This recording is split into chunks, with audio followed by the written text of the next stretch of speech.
Aturan pengajuan APRC atau izin tinggal permanen di Taiwan akan dilonggarkan atau dipermudah. Assalamualaikum warahmatullahi wabarakatuh. Halo sahabat dunia BMI, welcome back to my channel.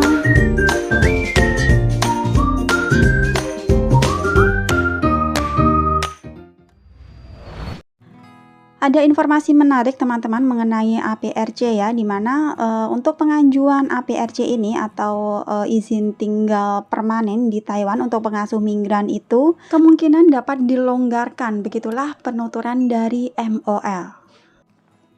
Hal ini sebagaimana yang dilansir dari Fokus Taiwan, Taipei 16 Juli CNA, Taiwan sedang mempertimbangkan untuk mengubah aturan terkait kemahiran berbahasa Mandarin yang akan memudahkan pengasuh migran untuk mendapatkan izin tempat tinggal permanen menurut seorang pejabat di Kementerian Tenaga Kerja atau MOL.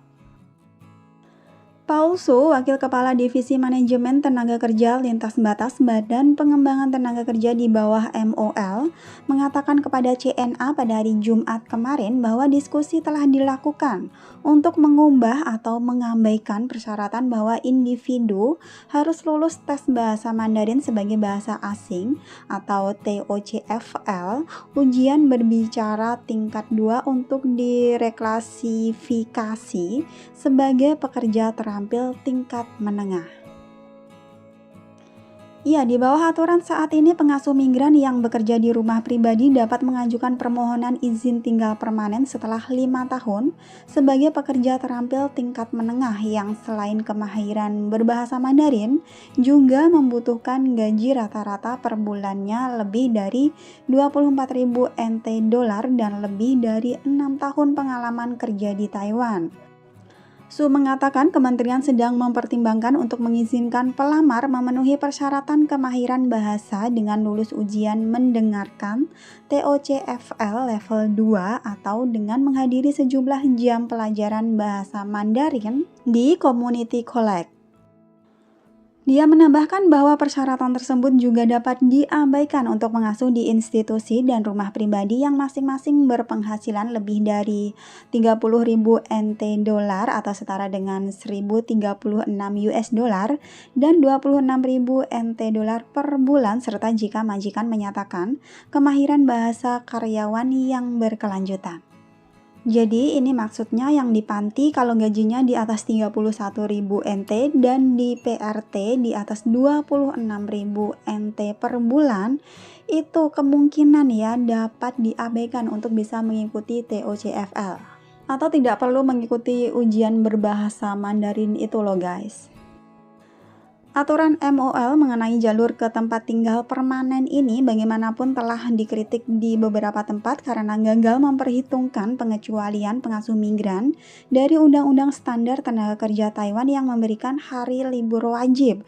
Dengan pengecualian ini, banyak pengasuh migran yang bekerja di rumah pribadi mengatakan bahwa mereka tidak memiliki jaminan waktu istirahat yang diperlukan untuk menghadiri kelas bahasa. Selain itu, sementara pemerintah mengumumkan rencana untuk menaikkan upah minimum bagi pengasuh migran di rumah-rumah pribadi bulan lalu, tingkat saat ini atau gaji saat ini sebesar 17.000 NT dolar per bulan ya, jauh di bawah ambang batas yang disyaratkan untuk reklasifikasi sebagai pekerja terampil tingkat menengah, yaitu minimal untuk pekerja di rumah tangga itu adalah 24.000 NT dolar ya. Iya, dan kenyataannya emang seperti itu ya guys, pengajuan APRC ini terlalu sulit untuk dijangkau para pekerja migran informal karena untuk mengikuti tes berbahasa atau mengikuti les berbahasa Mandarin mereka juga nggak ada waktu libur sebanyak itu untuk mengikuti, dan juga masalah gaji ini juga masih jauh. Kemarin juga sempat ada satu PMI yang komen mengenai APRC ini di channel YouTube Dunia BMI ini ya. Komennya seperti ini guys. Semoga batas dibatasi terhapus. Acara APRC itu nggak semua bisa mengikuti. Kendalanya gaji nggak sampai 24.000 NT. Kalau mau ujian terus pasiennya siapa yang urus? Kita aja nggak pernah ambil libur karena mikir pasien. Kasihan kita tinggal libur. Tinggal medikal beberapa jam saja sudah pada bingung. Sing praktis hapus batas dibatasi. Ini maksudnya hapus batas masa tinggal di Taiwan gitu ya guys. Semoga saja ya teman-teman Taiwan ini tidak berbelit-belit hapus batas masa tinggal di Taiwan, karena memang di sini posisinya saling membutuhkan ya dan saling diuntungkan.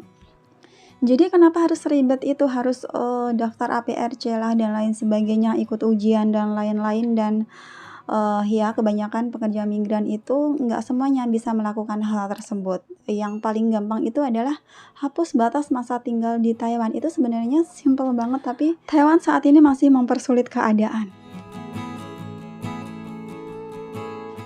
Baik, next informasi ini juga sangat penting sekali ya teman-teman, di-up oleh Gabungan Tenaga Kerja Bersolidaritas atau Ganas Community. Diskusi hari ini pertanyaannya adalah siapakah yang bertanggung jawab tempat tinggal dan makan atau akomodasi bagi pekerja migran yang putus kontrak karena unsur pelanggaran majikan dan putus kontrak karena pasien meninggal selama menunggu majikan baru.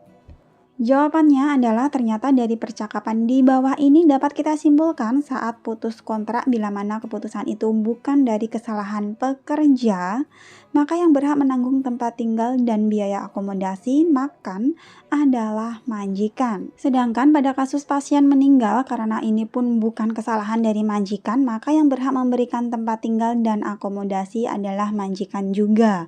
Maka apabila pekerja dioper untuk tinggal di agensi, kemudian agensi meminta biaya tempat tinggal atau mes dan akomodasi atau makan, pekerja bisa direkomendasikan untuk tinggal di shelter atau penampungan di bawah naungan pemerintah ataupun Depnaker, atau bisa ke shelter NGO.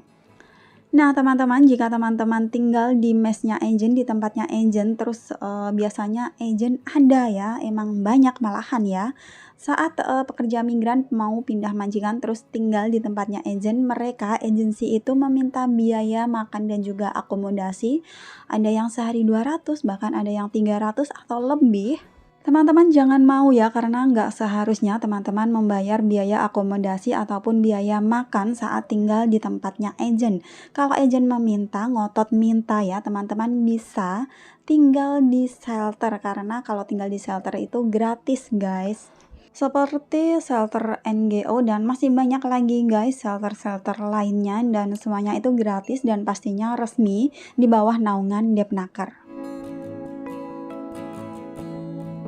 Thanks for watching and see you next video. Wassalamualaikum warahmatullahi wabarakatuh.